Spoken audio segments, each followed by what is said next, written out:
Halo, selamat sore. Selamat datang di presentasi saya, yaitu presentasi program usia fosil. Izinkan saya memperkenalkan diri saya.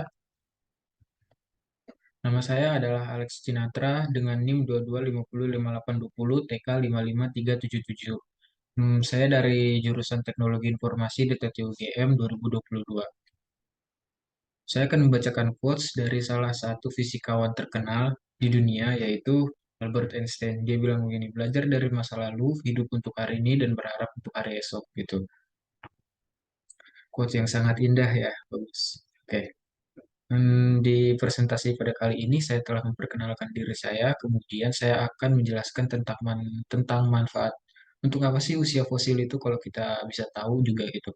Kemudian analisis bagaimana sih caranya dan tentu saja program. Saya akan menjelaskan tentang program yang telah saya buat di TLS 2022 yang TLS kemarin gitu. Oke, kita mulai. Sebelum kita mulai, saya ingin memberitahu bahwa kita akan mempelajari dan banyak membahas atau menyebutkan tentang fosil. Nggak fosil-fosil juga sih, jadi bakalan disebutin juga kayak bangunan, situs-situs, kayak benda-benda juga. Ya, intinya segala sesuatu yang berasal dari masa lalu gitu ya. Ya, itu yang akan kita banyak bahas, singgung, dan sebutkan gitu. Oke, seperti kehidupan, peradaban, dan perkembangan masalah. Oke. Nah, jadi pernah nggak sih kayak kita itu berpikir atau bingung kenapa usia dari suatu benda di masa lalu itu bisa ditentukan? Emangnya yang kalau di museum gitu penjaga-penjaga museumnya atau orang-orang yang kerja di sana itu berasal dari masa itu gitu. Mereka bisa tahu. Atau jangan-jangan kita ditipu. Kayak misalnya udah ada yang tahu itu usia piramida. Piramida dibuat tahun berapa gitu. Kayak misalkan mumi juga. Mumi ini matinya, orang ini matinya itu tahun segini gitu. Kayak itu pertanyaan yang, oh kok bisa gitu. Kayak usia fosil gitu. Kalau mumi mungkin masih masuk akal kayak, oh mungkin di literaturnya atau di petinya dikasih tahu dia meninggal pada saat ini gitu. Tapi kalau fosil kan nggak ada ya kayak fosil dinosaurus yang ini nih. Dia itu nggak ada yang tulis di tulangnya gitu mati tahun 3 juta tahun sebelum Masehi itu nggak ada kan. Bahkan jejak suatu fosil itu bisa ditentukan usianya. Jadi kenapa sih gitu? Ini sebenarnya bukannya kita ditipu atau dikibulin, tapi memang ada penjelasannya. Ada konsep kimia yang dapat menjelaskan itu gitu. Jadi ada yang diukur dari benda-benda ini. Ya, misalkan fosil ini ada yang diukur nih gitu. Jadi dapat ditentukan usianya. Seperti yang tadi gitu, mumi dan fosil ini bisa ditentukan usianya. Oh iya, kalaupun kita tahu usia fosil, usia mumi, usia barang-barang di masa lalu, itu gunanya apa sih gitu? Memangnya itu untuk apa kalaupun kita tahu? Jadi di masa lalu itu kan banyak serangkaian peristiwa gitu yang penting gitu untuk membangun peradaban saat ini gitu. Karena masa kini itu dibangun dari masa lalu gitu ya. Ya, masa kini nggak mungkin ada tanpa masa lalu gitu. Kayak begini loh, kita nggak bisa dapat sesuatu tanpa kita bangun dulu, tanpa kita bentuk dari nol dulu kan ya. Jadi dimulai dari nol, satu, dua, tiga, dan seterusnya. Baru ada 10. Nah, kayak gitu juga. Jadi masa depan nanti itu nggak bakalan kebentuk tanpa masa ini dan tanpa masa lalu. Jadi kan misalkan di masa lalu gitu, kayak, oh fosil-fosil hewan kayak dinosaurus itu ditemukan dari rentan tahun segini, segini juta tahun, sampai segini juta tahun. Tapi setelah, misalkan dari A juta tahun sampai B juta tahun. Tapi setelah B juta tahun itu nggak ada ditemukan fosil. Usia fosil itu nggak ada setelah B juta tahun gitu. Itu artinya dinosaurus itu hidupnya cuma dari rentang A sampai B juta tahun gitu. Jadi, oh, jadi hidupnya cuma sampai segitu. Tapi kenapa gitu? Oh, ternyata ada meteorit yang umurnya segitu juga gitu. Atau ada batu yang dari erupsi gunung yang umurnya segitu juga. Jadi kita bisa berhipotesis, ternyata kematian dinosaurus disebabkan oleh ini gitu. Nah, jadi di masa kini kita juga bisa bisa berhipotesis juga gitu.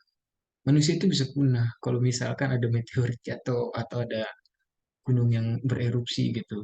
Terus di sini di gambar kedua dikasih tahu juga ya banyak lah hal-hal yang bisa kita pelajari dari masa lalu. Nah, jadi manfaatnya usia fosil itu kalau kita bisa tahu mendeskripsikan dengan jelas kejadian masa lalu, melakukan analisis untuk kepentingan manusia dan kemudian merefleksikan diri dan mempersiapkan masa depan, belajar dari masa lalu. Oke. Kemudian kita akan masuk ke konsep menghitung usia fosil dengan metode absolute dating. Yang pertama yang harus kita tahu itu adalah tentang radioaktif, waktu paru, dan zat sisa. Jadi radioaktif itu contoh yang paling sering kita temukan adalah C14 gitu. Unsur C14 ini adalah unsur yang kurang stabil dibanding dengan C12 gitu. Jadi ketika suatu makhluk hidup udah mati, C14 akan meluruh setengahnya setiap 5.730 tahun. Oke. Kemudian konsep tentang paruh waktu. Oke. Jadi gini, misalkan ada waktu awal, jumlahnya itu 100%. Waktu paruhnya itu 500 tahun. 500 tahun kemudian dari waktu awal, jumlahnya 50%. 500 tahunnya lagi 25%, 500 tahunnya lagi 12,5%. Begitu. Jadi waktu paruh setiap unsur radioaktif atau isotop itu beda-beda.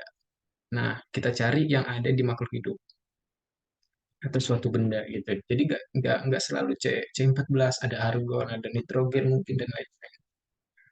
Nah, persamaan waktu paruhnya itu bisa dituliskan sebagai berikut. N di dalam T sama dengan N kalikan dengan setengah pangkat T per periode paruhnya. Kalau di sini kan periode paruhnya 500 tahun. Ini tergantung unsurnya. Nah, kalau kita ingin mencari waktu dengan persamaan matematika, ini itu bakal T sama dengan periode kalikan dengan 2 logaritma N per NT, di mana N aja itu adalah jumlah zat awal gitu. Kemudian kita akan membahas ke programnya. Programnya ditulis dalam bahasa C++ dan dapat diakses di link ini, di GitHub. Jadi program ini membantu menghitung usia fosil. Pseudocode-nya itu jadi dia menggunakan loop dan juga dia juga menggunakan library IOStream sama MathHut tuh. Jadi di loop dulu. Kalau yes gitu, inputnya yes, terus dia bakalan jalanin 1 sampai 4 ini. Dia minta input jenis unsur yang dianalisis gitu, kayak karbon 14 atau nitrogen atau argon atau apapun. Terus dia meminta zat sisanya dan zat mula-mula sebagai inputnya. Dan dia bakalan menghitung waktu dengan persamaan tadi, T sama dengan periode kali 2 logaritma sekian gitu kan. Kemudian dia akan menampilkan nilai waktunya. Dan dia akan berhenti kalau nilai loopnya itu no. Seperti itu.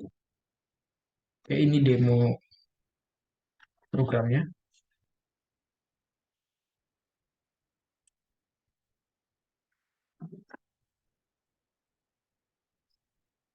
Jadi sini dia bakalan yes. Terus kita pilih listnya, unsur apa yang dianalisis. Habis itu kita masukkan jumlah awalnya, misalkan 200 gram, terus jumlah akhirnya 100 gram, dan bakalan ditentukan itu dikasih output berupa nilai usia fosilnya.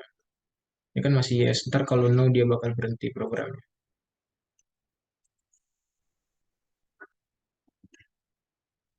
Seperti itu. Sekian presentasi dari saya, kurang lebihnya mohon maaf. Hmm, Kesimpulan yang bisa saya berikan pada saat ini adalah dengan mengetahui usia fosil, kita dapat memanfaatkan itu untuk membangun masa depan yang lebih baik dan menghitung fosil itu dapat dipermudah dengan menggunakan program. Terima kasih.